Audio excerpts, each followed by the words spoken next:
Ininog na ng Bureau of Jail Management and Penology o BGMP sa Department of Health o DOH ang mga sakit na dumadapo ngayon sa mga person deprived of liberty o PDL sa mga kulungan.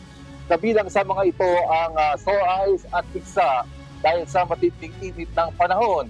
Isa sa mga hakbang ng BGMP ay ang pag-isolate ng mga nagkakasakit at pinapayuhan ang mga kaanak nito na huwag munang bisita sa ngayon ang may pinakamataas na kaso ng mga PDL na nagkakasakit.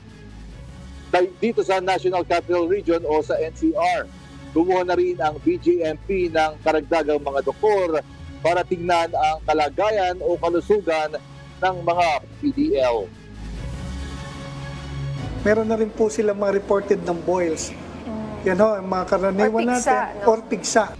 Sa mga dadalaw, sinasabihin namin, kung kayo po may kaunting karamdaman, halimbawa, inuubo, sinusipon, or meron kayong sore eyes, iwasan na po muna ang pagdalaw. Sapagkat kung nandun sa loob, mahihirapan ho tayo kasi nakikita naman natin yung siksikan nilang kalalagayan, pero kaya na po naman natin makontento at inaagapan po natin.